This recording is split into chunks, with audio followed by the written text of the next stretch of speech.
Olá, bom dia. Hoje é segunda-feira, dia 23 de novembro de 2020, uma semana antes da eleição em segundo turno em algumas das principais cidades brasileiras. Na próxima segunda-feira, quando a gente voltar aqui para o comentário, teremos o quadro final. O que acontece nesse momento, né? A realidade contratada. No Recife, tudo indica que, além de perder a eleição, o PSB pernambucano, que projetou Eduardo Campos para o cenário nacional, está fazendo com que o seu filho, João Campos, que não deveria ter sido candidato a prefeito, porque não estava preparado para isso, porque não tinha liderança interna dentro da legenda para criar o grupo com o qual disputaria a eleição, além de estar perdendo a eleição, ele perdeu a compostura. Ele e seu grupo político fazem hoje a campanha mais vergonhosa desse segundo turno, depois, obviamente, da campanha canalha que está sendo feita no Rio de Janeiro por Marcelo Crivella. Mas o que João Campos está fazendo no Recife vai marcar definitivamente a sua carreira política e marcar com carimbo da intolerância, com um carimbo da traição. Ele está sendo ideologicamente traiçoeiro com o PT, com Marília Reis, com a esquerda em geral e com as ideias de esquerda, as ideias de lealdade na política. E a lealdade, ela é fundamental para a relação política entre dois entes, sejam eles adversários ou não.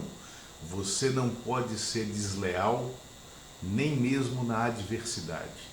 E o que está acontecendo em Recife é muito sério e marcará para sempre, e com uma marca muito negativa, o resto da carreira do jovem João Campos. A tendência é uma eleição consagradora de Marília Reis, né? E o retorno do PT à administração do Recife e de uma capital que tem capacidade de provocar um empuxo político, né, e transformar a capital pernambucana de novo num dos vértices dessa conjunção mais à esquerda que disputará a eleição de 22.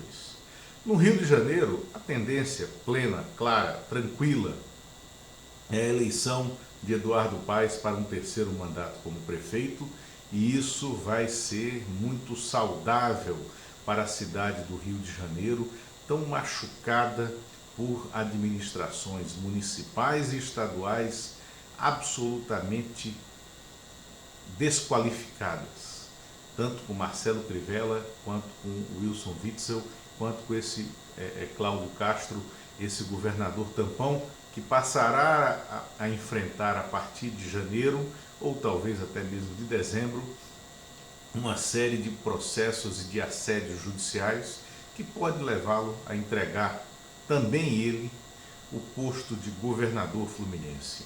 Mas a maneira como Crivella está tensionando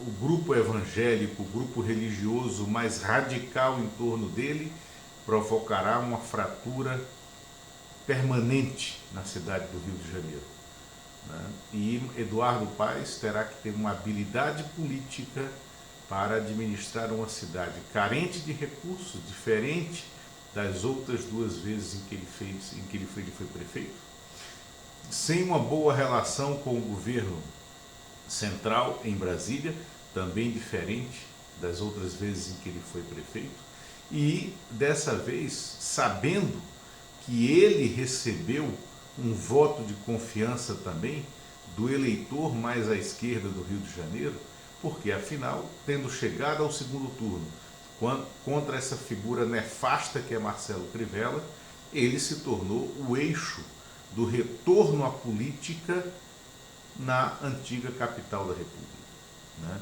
Então, Marcelo Crivella será derrotado no Rio de Janeiro e isso é uma grande notícia. Em Porto Alegre, as tensões sociais, a tensão racial, criada a partir do assassinato, né? Do assassinato violento, indesculpável, inacreditável, do massacre do João Alberto na sexta-feira, na noite da quinta-feira passada, e que eclodiu, né, como um catalisador de tensão social e racial no país.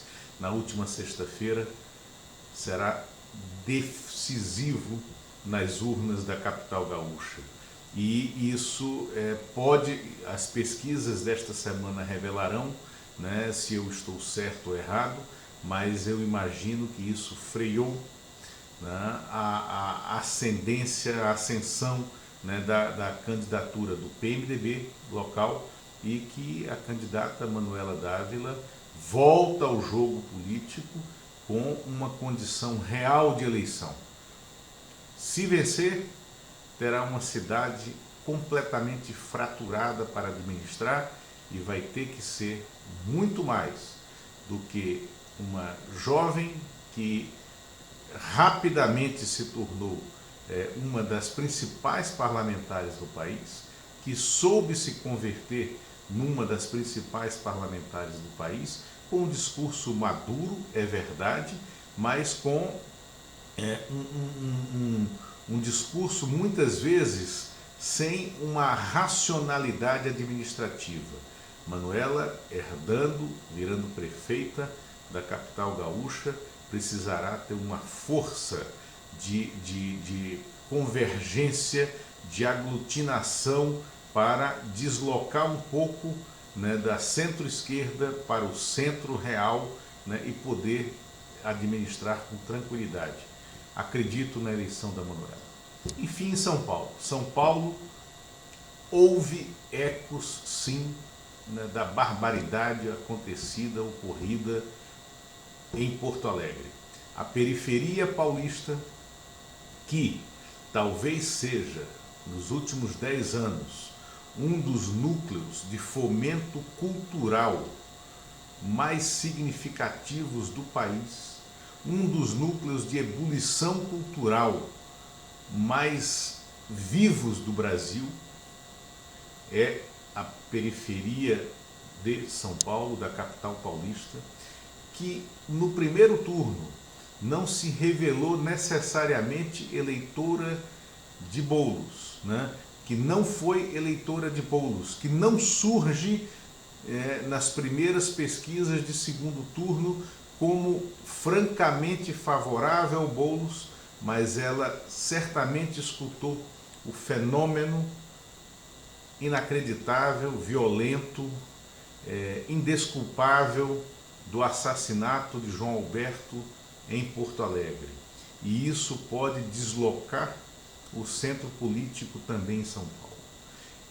Nesse momento, Bruno Covas é favorito. As pesquisas deverão estreitar a margem de Bruno Covas até a sexta-feira ou sábado. É possível que a eleição ocorra num cenário de empate técnico. O que vai decidir a eleição em São Paulo é justamente o comparecimento às urnas e é a postura que vai adotar a classe B e AB em São Paulo. Porque Boulos tem uma preferência de voto entre os mais jovens, entre os funcionários públicos, e tem um evidente crescimento em relação à votação tradicional da esquerda nas classes A e AB.